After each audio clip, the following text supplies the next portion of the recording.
All right, today we're jumping right into a story of high-stakes diplomacy, secret missions, and a war being fought completely in the shadows. This is the story of Iran's Ghost Fleet. So, let's set the scene. The date is February 6, 2026. In Muscat, Oman, you've got American and Iranian diplomats sitting across the table, talking about Iran's nuclear program. On the surface, it's all about cautious optimism and finding a peaceful path forward. But while all that's going on, while the cameras are flashing, this one number is what really matters. 14. Yeah, 14. 14 Iranian-linked ghost ships. Just poof, vanished from all global tracking systems. Not sunk, not captured, they just went dark. So, that's the big question we've got to ask, right? Were these talks actually about peace, or were they just the perfect cover for something else entirely? Let's dig in. Okay, to really get what happened here, we need to talk about the main tool at play, Iran's Ghost Fleet. And listen, this isn't some small-time operation. We're talking about what's probably the largest sanctions-busting network in modern history. And the sheer scale of it, it's just mind-blowing.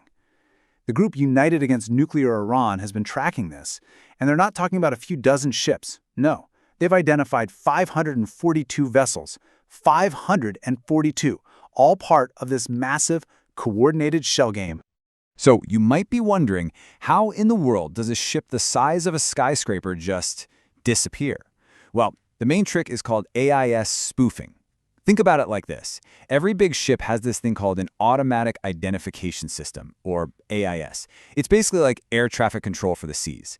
You turn that thing off, you're a ghost. You're invisible to the rest of the world. And it's not just about flipping a switch. It's a whole strategy, a playbook for how to become a ghost. Step 1, you register your ship under a flag of convenience. You know, a country that doesn't ask too many questions. Step 2, you hide who actually owns the ship behind this crazy web of anonymous shell companies. And then, for the final move, you go dark, turning off that AIS to do your business out on the open sea where no one's watching. But, hiding the ships is only half the battle. The real deception, the truly scary part, is what they're hiding on board. So on paper, if you look at the manifest, it says they're hauling crude oil and petroleum, and they are. But that's just the first layer. That oil money, that's used to fund proxy groups. The stuff they list as ammonia for fertilizer, well, it's also a key ingredient for making explosives. And that naphtha, that can be used to make banned chemical weapons. See what's happening here? It's a military supply chain disguised as boring, everyday global trade. And this isn't just a theory. We've got hard evidence. Some of these ships, they're not going to big industrial ports in Asia. No, their tracking data shows them making port calls in Houthi-controlled parts of Yemen. And we see them carrying huge amounts of ammonia. And get this, maritime experts have spotted ships in this fleet that have been secretly modified with things like reinforced decks and hidden compartments. Why would a regular oil tanker need those? It just doesn't add up. And look, if you think this is all just conjecture, check this out. This is a direct quote from the U.S. Treasury Department, released the day after those talks in Oman. They explicitly connect the dots, saying these vessels did ship-to-ship transfers and then sailed right into Houthi-controlled ports. It doesn't get much clearer than that. Okay, so let's bring it all back to those peace talks. The argument here isn't just that these things were happening at the same time. The real bombshell is that the diplomacy was the cover. It was the distraction that made the whole operation possible. And you don't even have to take my word for it. Listen to what Iran's own foreign minister said on the day of the talks. He basically said, we're only talking about the nuclear stuff, nothing else, not missiles, not our proxies. It was a genius move, really. They got the entire world to focus on this one shiny object while they moved all their other pieces around the board completely unnoticed. And the timing? I mean, come on, it's almost cinematic. The talks in Oman kick off at 10 a.m. and wrap up at 6 p.m., an 8-hour window. And what happens in that exact 8-hour window? Multiple Iranian ships in the nearby Gulf of Oman just go dark. That's not a coincidence. That is a coordinated, planned operation. Even where they held the talks was part of the plan.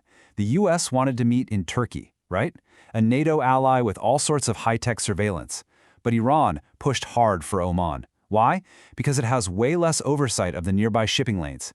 It was the perfect blind spot, chosen specifically so their ships could slip away while everyone was busy talking. So when you put all these pieces together, what are we really looking at? This goes way beyond just smuggling some oil to get around sanctions.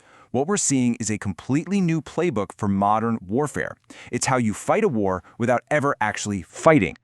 And man, this playbook is brutally effective because it exploits every single crack in the international system. You use a flag from a country that won't ask questions. You bury the ownership under so many shell companies it's impossible to find the real owner. You get insurance from companies that are happy to turn a blind eye. You do all the dirty work, the cargo transfers, out in international waters where no country has jurisdiction. And here's the kicker. You're constantly changing the ship's name, its flag, its owner. So by the time anyone figures out what's going on and slaps a sanction on it, that ship on paper doesn't even exist anymore. And the result of all this is what you could call the sanctions paradox. Just look at this chart of Iranian oil exports to China. The West was running this so-called maximum pressure campaign, right? You'd expect exports to plummet. But no, they went up. They increased by 25% in just 2 years. That right there? That's the ghost fleet at work. It's proof that the system is working. And that really gets to the heart of the problem, doesn't it? The sanctions, the legal responses, they all move at the speed of government bureaucracy. But this ghost fleet? It moves at the speed of diesel. By the time the paperwork is filed to sanction a vessel, it's already been renamed, reflagged, and sold to a new shell company. It's gone. So here's the big takeaway from all this. What we're witnessing is a masterclass in asymmetric warfare.